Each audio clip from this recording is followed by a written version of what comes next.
Welcome back to Pig's Ear in Review here at the Tojo Dojo. One of the only places we're talking about what we've been playing and watching. I'm Myshtuff, joined by Riku Rose. How you been this morning?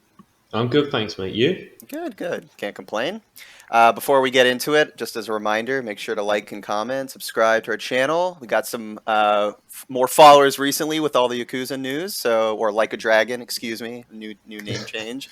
But make sure to follow us, not just for that stuff, but just in general when we're talking about all these kinds of movies and shows we've been watching, and of course on our Twitter as well. So today we got two things we're going to be chatting about. We got the Sandman series on Netflix, and then we got Prey, which is on Hulu. Is that right? Yeah. Yeah, okay. Prey movie on Hulu, part of the old Predator franchise. So we'll just get right into it because there's all kinds of stuff to discuss. So I'm going to start off with the Sandman.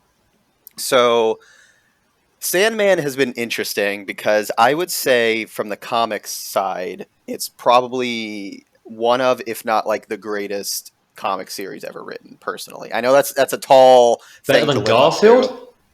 Sorry. Right underneath Garfield and Dilbert, then you got Sandman. right at number 3 for impact on the culture. It's right up there with the greats. This comic has been, so technically it's been around for, 25, 30 years by this point, as far as the original run goes. And it was, like late 80s to mid 90s, roughly. It ran for about 70 issues. And it's since been compiled into a bunch of graphic novels. And I have all of them behind me there. And there's a lot for that original run, but then there's been like sequels and spin-offs and stuff like that. But the original run is about, 25 plus years old at this point. And so the original creator, Neil Gaiman, has turned away offers for decades now to get this thing made because he has never been satisfied with the pitch, for the direction. The CG was never quite there. So he's turned down, he's gone on record saying he's turned down all sorts of studios for making this. But finally, Netflix, with their deep, deep pockets, finally came crawling and said, do you want to make it? Or I don't know exactly. They just kept adding zeros to the check until he said yes. Well, so that's the thing with this show. They have gone on record also as saying that this is Netflix's most expensive thing they have ever made. Period. Oh, I didn't know that. Yeah. I forget where. I don't know if Netflix themselves said or maybe Neil Gaiman. I read somewhere, and granted, who knows? Maybe that's inflated because Netflix, I feel like, never releases any information. But apparently, this is Netflix's most expensive production they have ever done, and it shows from watching it because every episode, it's a series, and every episode definitely looks like movie quality. So you can clearly tell that that's the case. At least I can. So super expensive, and it's because they did a good job with the casting, of course, and CG, and plenty of episodes to write and things like that. So the interesting thing, though, is the reason, in addition to not finding a right studio to adapt it in the sense of maybe not being a good fit, the hard thing about the Sandman is that the story itself is difficult to adapt because of its scope and what it deals with. So I guess I'll ask you first, do you know anything about the Sandman at all? Yeah, so he fell in the vat after robbing the place that Spider-Man did the wrestling, and that's how he got in the mix with the sand. Exactly. And then he was trying to sink with his daughter was ill, and he was trying to make money to get his daughter treatment. Yep. And then he teamed up with Venom and James Franco. I'm surprised you knew all of that. Yep. So review over, thumbs up, on to Prey. We're good. No, so I've always heard of Sandman. Sure. But I don't know what it's about. I don't know. Is he a good guy, bad guy, superhero? What? I don't know. Yeah. Okay. And another quick question for you as well. If I'm not mistaken, I think you've told me when it comes to I know you obviously watch MCU stuff and all that sort of stuff, but when it comes to actual reading comic books, I believe you said you generally don't. Is that the case? Yeah, I don't. I've read Watchmen. Mm-hmm. I've read a few Batman. Mm-hmm. Kind of Year One and things like that. Yeah. The ones that everyone tells you should read and they're the best thing ever. Yeah. And I read quite a bit of The Walking Dead when that was really popular. Okay. When it first started, I read 50, 60 issues of that. Oh, okay.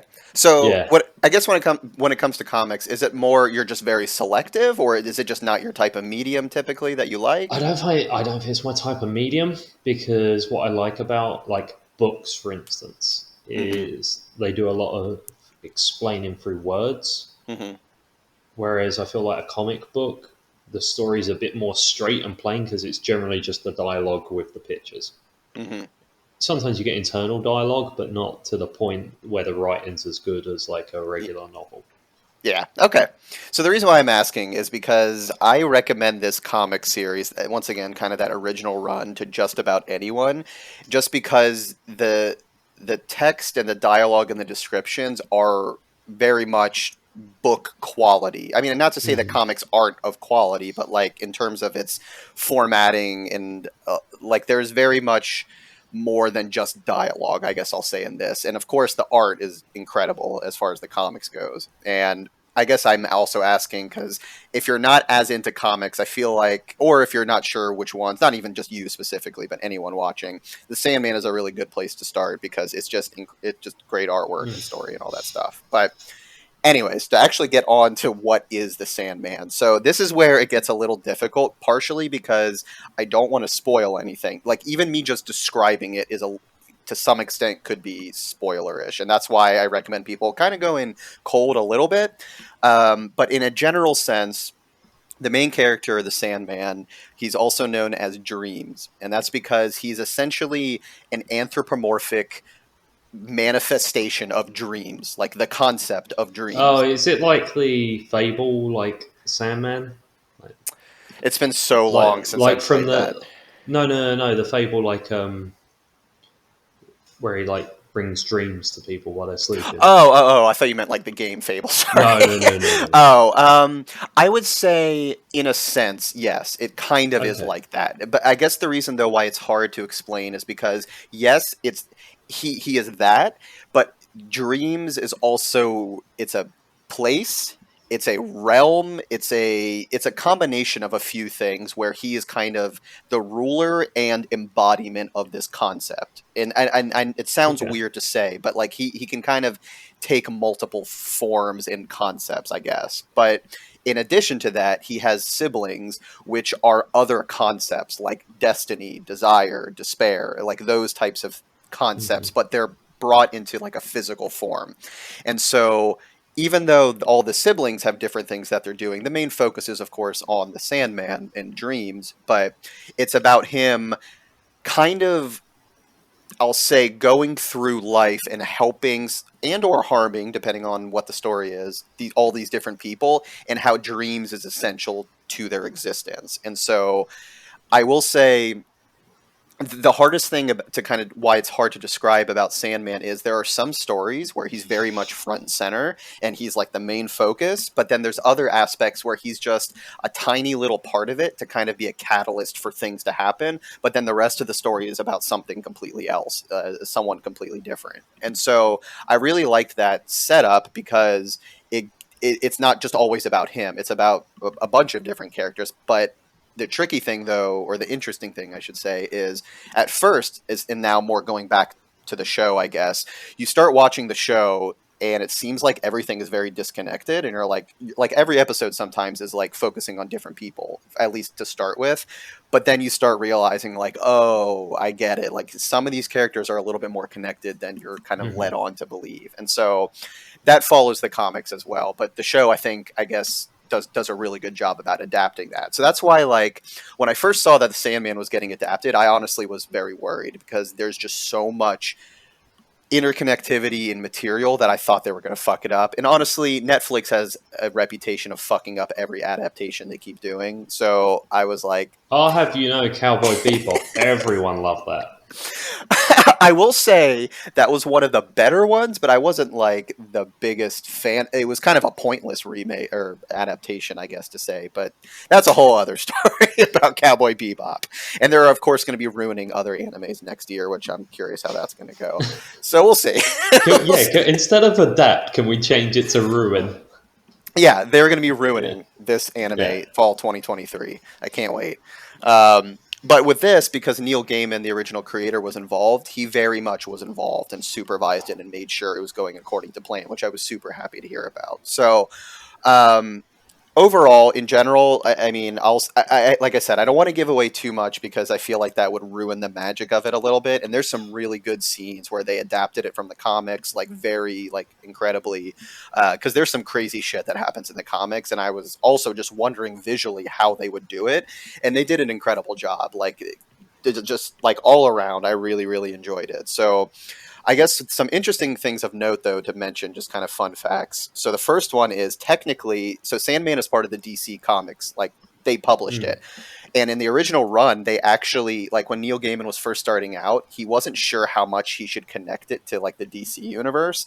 So in the first few issues, he actually meets up with like the Justice League and like Batman and shit. And it's like part of the DC universe. And it's actually really funny to go back and see those first few issues where that happens. And then after that, once they kind of he found his own voice, they're still technically part of DC, but it's sort of in its own little pocket, essentially. That's, how So they kind of get is around it it. Michael Keaton or Ben Affleck in this, or This is late 80s comics Batman. I would say probably closer to the Michael Keaton form, oh, okay, technically, okay. if I had to take a guess. So Or you're confirming Michael Keaton appears in Sandman as oh yeah, Batman? definitely. He's the antagonist for sure. Okay, So it's funny to see that, but for the purposes of this show, they essentially have a firm separation where Neil Gaiman said, like, look, this doesn't take place like in the DC movie universe going on or whichever one they're doing now with 8 different Batman coming out. He was like, no, this is not affiliated very smartly with all of that because it would confuse things too much. But the fun part about it, though, is there's nods to the DC universe in the show where there's a couple scenes with like Batman and Superman, like action figures around, and like there's little nods with character names. But my favorite one is there's a scene where a kid is watching TV and he's watching an episode of Static Shock, which oh, I was like, yes, I loved it. So I love Static Shock. That was one of my favorite cartoons on WB growing up back in the day. And they just had a reference to this kid watching Static I don't Shock. think I ever watched it. It's great. It's about a kid Hmm. with electric powers flying around on trash can lids. So highly There recommend. you It's go. great. So that was a fun little nod. And I will say there's, of course, because this keeps happening with casting controversy of people being a couple of characters being gender swapped, race swapped in only like a couple of instances. But to be honest, in this case, it works perfectly because the characters that it happens to are fucking fictional anthropomorphic concepts in a dream. Like at the end of the day, it doesn't matter what they are. They're not even human. So like that it doesn't Hmm. matter that they were kind of changed, to be honest, in that sense, but they did a fantastic job. Like I could see them playing that character, which was great to see. So that, I mean, we could have that discussion about other shows and how that works, but for this show, that when they did it, it still worked great. So I Yeah. frankly don't understand the criticisms that people have for it for this show personally. Um, so really, I mean, if you can't tell, of course, thumbs up. Like it's a great show. The only thing I'm worried about though is because it's Netflix's most expensive thing they've ever done. Are they going to continue it? So here's the thing that's crazy is for this first season, which is 11 episodes, if I'm not mistaken, it covers, I'm going to say 15 to 20% of the whole story, maybe. Oh wow. If Okay. that, yeah, like they're not even close to being done with the story, which is great because that means they're not rushing through the story and they're Hmm. letting it breathe. The episodes are great; they do an awesome job, but with it being as expensive as it is, I'm worried that they're not. There's been no confirmation yet that they're Yeah, continuing it. Netflix are also on a bit of a penny pinching spree as well at the moment. They're Yeah, looking for every penny they have in the couch. hmm Um, unless your name's exactly. Stranger Things, you're not really safe. Right. And to be honest, it did well, like not just critically, but it was number one for however many weeks, like, in the top 10 on Netflix Hmm. or whatever. It's doing well. So there's no reason why it shouldn't other than the fact that it's just super expensive. But once again, Neil Gaiman, I think, also said that contractually they're not limited to only have it being on Netflix. So it could, season 2 could appear somewhere else potentially. And as long as Mm. it maintains the same level of quality, that's totally fine. And he's still involved. But we'll see. So at the end of the day, even if you like comics or not, this is it's an awesome story, really well done. And if anything, as funny as it sounds, the best thing the show has done is serve as an advertisement to go read the comics, really, to be Yeah. honest. And I would say that maybe in a bad way of like, oh, fuck the show, just go read the comics. But no, like this is a really good show. But if you want more, then definitely go back and read the original Sandman run, which especially now with the show being popular, they're publishing compilation volumes all the time. Mm. Like I got I think the ones I have are like the 20th or 25th anniversary compilation. Like there's like 13 of them or something, but I know they're constantly republishing them. Like it's not hard to find for sure, and you can get it fairly cheap. So definitely recommend reading it. Yeah, like I said, I think it's one of the greatest comic series ever written, and I think so far with the show they've done it justice. Which is, it's not often I can say that with adaptation, so it's nice that they did a good job with it. So it's been great. All right. And then on that note, before I give it over to you for Prey, since you mentioned Spider-Man, I do have my Spider-Man Oh, okay. cup. Sandman is not on it, unfortunately, but it is Tobey Oh, Maguire. that's lame. I know. I'll get another one We, with we, Sandman. we need Sandman by Exactly. what was the actor's name? The one from Sideways, I don't remember. Thomas Hayden or something like Yeah, that. Thomas Yeah, Hayden Church or something. I think that's yeah. what it is. Yeah. He's Sandman. He's my Sandman. All right. Yeah. Not hashtag. Not my Sandman. Yeah. Anyways, so over to you to talk about Prey now. Prey. Okay, so this is it's a sequel prequel to Predator. Okay. Because I don't know how much you know about the Predator franchise or about this movie. So hot take. I've never seen a single Predator movie. I saw the original one, and that was it. The Arnold Schwarzenegger one. It's one of those franchises that I know I need to watch. It's kind of a gap in my pop culture knowledge, and I've never seen a single one. I'm going to watch them at some point. It's actually funny enough, same thing with Alien. I've only seen the first Alien. I've never seen any of the other ones. Okay. But yeah, Predator, I watched the first one 15 odd years ago. Mm-hmm. Like, it was one of those movies that I felt like everyone was getting on DVD when people were building the DVD collections. Mm-hmm. I've never watched Predator 2 or Alien versus Predator or... There's Predators. The Predator. The series has got a lot of weird names. It's not one that you're going to put on your DVD shelf in like when you have it alphabetized and be like, oh yeah. So this one's called Prey because at least that comes after Predator if you have it on a shelf, although they only released it on streaming, so you can't put it on a shelf. Yeah. So Predator was like set in, I believe, modern day at the time in the jungle. There's an alien in the jungle and they hunt it down, essentially. Okay. It's a pretty basic concept. It's a pretty basic Arnold Schwarzenegger 80s movie. Yeah. This one is set, I think it was either in the 16 or 1700s, right? Mm-hmm. And essentially it focuses on a Native American tribe. Okay. And the Predator lands in like North America back in those times. Okay, and this is, I guess, canonically supposed to be the earliest sighting or interaction, I guess, with Predator? Yeah. I mean, they're all... So the Predator essentially is... It's an alien that just hunts. Mm-hmm. That's all he does. He's like, oh yeah, I'm just going to go fuck up that bear. Because, like, I'm going to see if I can win. Yeah. Right?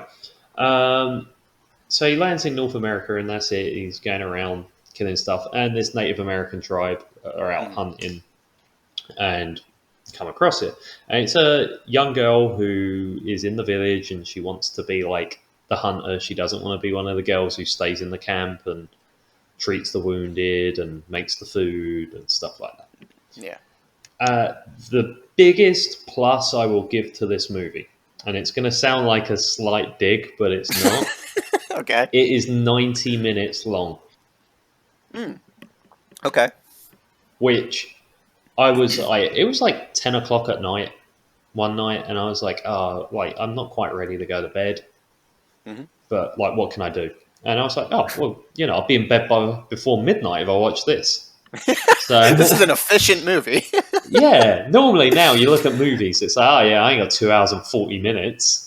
So it's actually funny you would say that too, because recently I've been watching because it's Halloween season-ish coming up, but my wife and I always watch horror movies. But I've been catching up on a lot of older stuff that once again I just kind of never got around to, and I've been loving the fact that most of the stuff we've been watching has been between an hour and 20, an hour and 30 minutes, like 7 or 8 movies in a row, and I love it. And to your point, that's not a dig; it's to say that Yeah, this is a good, concise story that does not need to drag out. So no, I agree with you. I think that's great that it's like that. yeah. And this, they could have easily dragged this out because honestly, I would probably complain again, like, this is maybe 15, 20 minutes too long, this Okay. movie.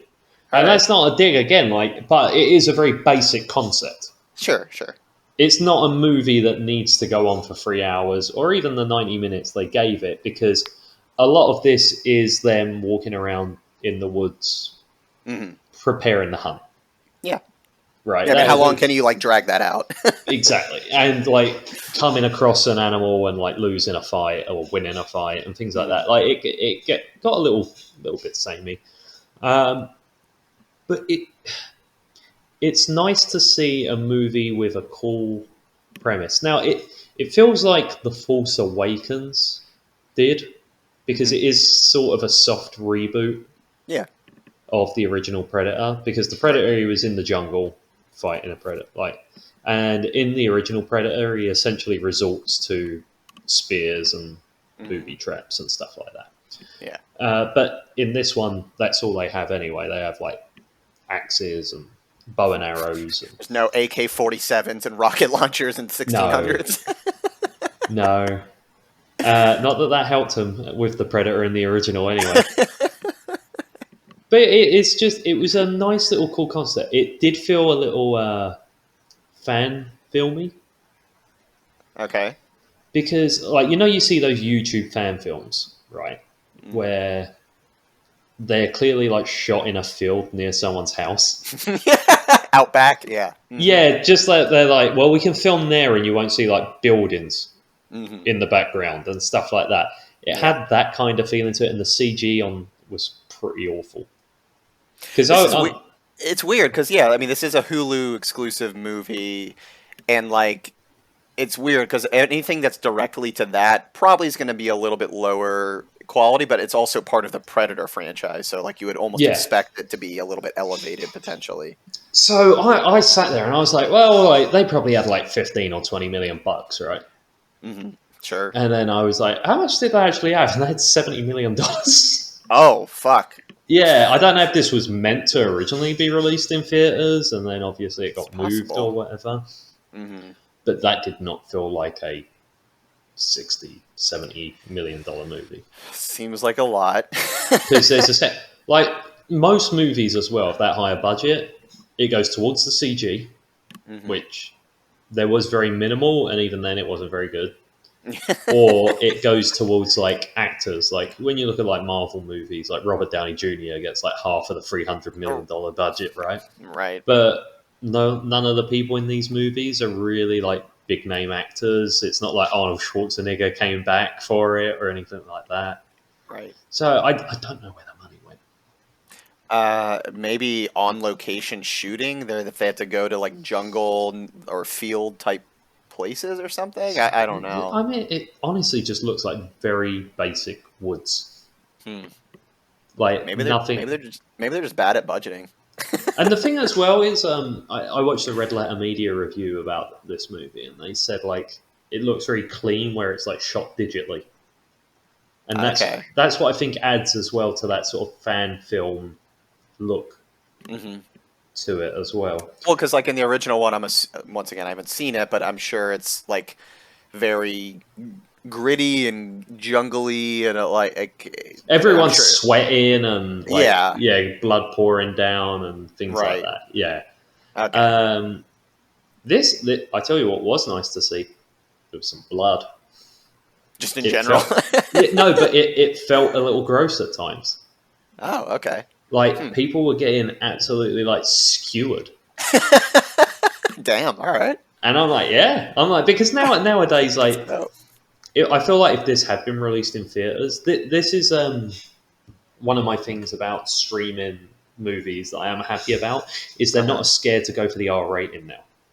Yeah. Hmm. Because when a movie came out in theaters, they're like, well, we got to make it PG-13, or like there's a 5 year gap of people who just literally can't go and watch our movie, Hmm.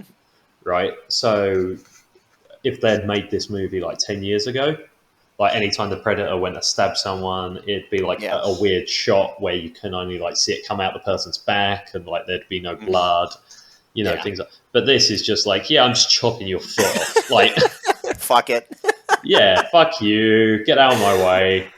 It's Yeah. it's funny that we're having this conversation too, because there's a movie coming out next month on Hulu as well that I'm Hmm. looking forward to, because it's a reboot. I don't know if it's soft or hard reboot, whatever kind, or Hmm. sequel. The new Hellraiser movie. It's a Hulu original, I guess you can say, movie, and that, like, there is plenty of blood and guts in that series, and I'm curious how Hulu's going to handle it, and I'm curious what their budget is going to be, and how I'm hopeful it'll also be like an hour and a half long kind of movie, but that's like a true horror movie on there. So I'm curious how that's going to look on Hulu as well. Yeah, it's kind of one of the nice. Like, I've not been a big fan of the switch to streaming because they've kind of done everything I don't like rather than Hmm. stuff I actually want. All I Yeah, want is the movies that I see in the theaters on streaming day one. sure. That's all I want.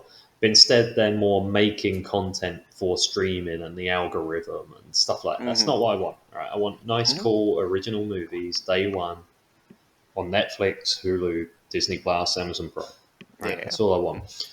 Um, but this is something I hadn't thought about until I saw this movie. That we're probably now going to get more like R-rated movies because it was very Hmm. few and far between about 10 years ago. Oh, R-rated sure. movies you got in theaters. Like Quentin Tarantino was okay. Like a few like horror franchises, like Hmm. Saw was a thing that everyone was going to see for some reason. Hmm. Oh, I'll be talking about that in a few weeks. Just you Oh, wait. okay, okay. But yeah, no, I, Um, I get what you mean. There's a lot.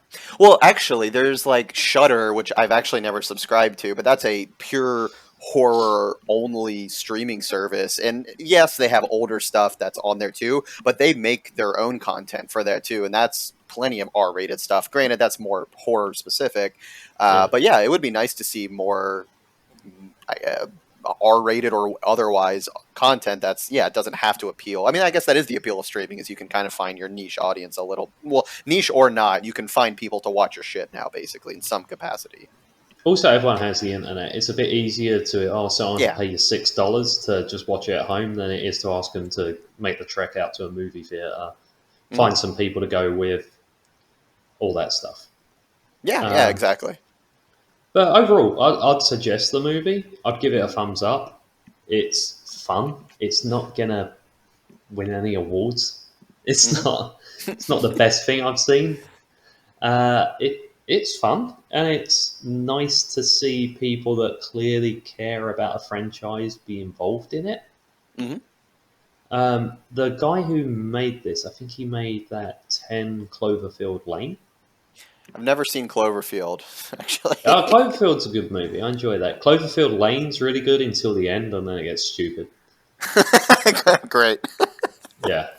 Okay, so at least from what you can remember of the original movie, does this one like lead into that one, or not exactly, or? So something happens at the end of this, and like they make a point of it, and I was like, oh, okay, like whatever. Hmm. Didn't think much of it, and then I watched the Red Letter Media review, and they talked about how it tied into Predator 2, Oh, and I was because like, well, I've never seen Predator 2, so I didn't notice that.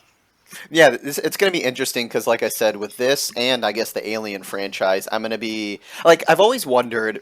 There's certain franchises that I've always wondered, like, what if people have just never watched them and they're franchises from years and or decades ago, but you give someone now a modern look of how would that come across them? Like, I think we've even talked about, like, what would it be like to have someone watch Star Wars for the first time, who's an adult but who like never grew up with it? How would they take to it? Like, all of it, or original maybe more specifically, but just in general, all of it. But with me, since I've never watched any of the Predators or Aliens, I'm kind of going to be doing that for the first time when I finally get around to watching these Predator movies. So I'm curious how they're going to hit me. It's also a weird age thing as well. I've Mm-hmm. noticed. Like, I've got nephews and stuff like that, right? Mm-hmm. And when I was a kid, we had like VHSs and whatever was on the TV, and that generally was all you could watch, Yeah. right? So, like, I had like Teenage Mutant Ninja Turtles VHSs, even though the show hadn't been on the air for like 6 years, right? Sure. I had like Back to the Future on VHS or like loads of 80s movies, even though I was a 90s kid. Sure. So I'm used to watching older stuff. Like, that doesn't bother me. I could happily sit down and watch The Breakfast Club for the first time and be like, oh yeah, it doesn't bother me that it's old. Whereas Yeah, same now here. kids have so much content available at their fingertips at all times that they can look for whatever they want and new stuff comes out every day. Whereas, like, there'd be periods where I didn't get like a new VHS or nothing, no new movie came on TV for like 6 months. So I just had to put up with whatever was on. Yeah, and actually, and that's why, like, it's sorry, we're getting off on a tangent here, but I guess, Yeah. like, I guess for me, that's why I know it's really easy to say that there's a lot of garbage on right now between streaming services or TV, but I got to say this year in particular, I've watched more good stuff than I have in a long time. And that's granted, I'm a little selective with what I'm watching between services, but I've also gone back to fill gaps of knowledge over the years of stuff I've missed as well. But like to your point, though, if someone now is just overloaded with content from everywhere and they kind of don't know where to pick, then yeah, maybe it is harder to go back and watch some of those older ones. And yeah, you do just want to only go to the newer things. And like, actually, funny enough, I was talking to a nephew of mine the other day, or a cousin, excuse me, about horror movies. And I was like, oh, what are some like, because I love them and I was going to recommend. And I'm like, what are some ones you've watched that you've really enjoyed? And he was talking about like Annabelle. And I'm like, oh, come on. No. Yeah, like kids today don't give a fuck about Friday the 13th or Halloween or stuff like that. Yeah. But when I was a kid, you went around a friend's house. They're the videos they had if they were into horror. Yeah, exactly. So to your point, yeah, I guess age, of course, plays a part into it as well. But it is funny, though, for me, like I said, I still have a few more of those gaps in my knowledge where I can enjoy some of these franchises for the first time. And there's been a few that I've done recently that I've really enjoyed as a nice surprise. But anyways, sorry, back to Prey. Yeah, no, I would give it a thumbs up. Normally, I'm sick to death of soft reboots and franchises not being left alone. Mhm. I think this isn't Predator's not exactly some sacred cow that we can't touch or anything. Yeah. It's a pretty stupid franchise Hmm. from the beginning. Hmm. And after doing like Alien versus Predator, which I've seen clips of, Hmm. I think it's safe to say that it can only go up from there. Nice. But that's it. It's like this is the kind of stuff you like to see. And also, what is cool about this franchise is it'd be nice to see the Predator thrown into other random situations because, like, the idea of like that could have happened, right? An alien could have come down to Earth during the Native American times, Hmm. had a fight with just this one little random tribe, and we wouldn't know about it. Yeah. Today, Hmm. right? Because like they would have killed it, and I don't know what they would have done with the body, ate it, or fucking used its body for something. I don't know, right? Sure. But I've always found that interesting. It's what I always liked about the Assassin's Creed games. Yeah. Hmm. When like weird magical shit was happening Hmm. 500 years ago, and you're like, what if that did happen and we just don't fucking have proof of it? Yeah, it's a very self-contained kind of bubble of like, yeah, exactly. Like there were 3 people in the room who saw like this like cube glow and like show the past and aliens and shit like that, right? What if that did? We wouldn't know about it. Yeah, and if anyone was trying to talk about it back then, they got looked at like they were fucking crazy or something. So Yeah. So I was there sitting there trying to think of like how cool it would be if like during World War One, like a predator came along. that would be great. Yeah, just have it be like, you know, like a little small town in Belgium or something like that's been abandoned, and then like this little small regiment goes up against the predator or something like, or the Nazis, or like have them fight a samurai or Yeah. fuck it, like, you know. That would be great. I would love to see that. Yeah, just put them in interesting situations. Like, and it seems, and once again, even though I haven't watched them, it seems like this is that type of franchise where, yeah, you can have fun with it. Like, just do goofy shit. And, Yeah. yeah, What I think they tried to do with the sequels, based on what I've read, as I said, I've not seen them, is, you know, like you said, you haven't really seen Alien, but the first yeah, Alien is, here's a weird fucking alien, yeah, deal with it, right? right. And then after that, they try to explain where the aliens came from. Hmm. Why are they here? Blah, blah. They try to over-explain it. No, it's Yep. scary because it's fucking alien, Yeah, don't worry right? about it. But Doesn't matter. yeah, this is a predator. It's from another planet. It likes to hunt people. All you need, go with it. Yeah. All right, Hmm. that's it. Well, yeah, and to be honest, that's why so like granted this is maybe another age thing to an extent, but like the original Twilight Zone to me is one of my favorite shows of all time, and honestly, it's for that very reason where they're quick concepts of roughly half hour. On occasion they had longer episodes, but those episodes dealt with something that just happened. It doesn't necessarily matter how it happened. It just happened, and now you're dealing with some sort of aftermath or trying to get out of a situation. But if you try to, and actually, I'll save what I'm about to say maybe for when I review Nope, which is going to be next week, because Yeah, this Nope kind of falls into this trap a little bit. But in general, you over either you're taking a concept that should by nature be a very self-contained quick thing and expanding it too much to the point where it kind of loses the magic a little bit. But like if you still watch some old Twilight Zone episodes today, there's some that are genuinely creepy as fuck yeah. that are just weird and like make the hair stand up on your arm. They're just weird. But to your point, yeah, if you try to over explain it or maybe make it too serious or make a bunch of sequels, yeah, it loses the magic and your Well, imagination goes out the window.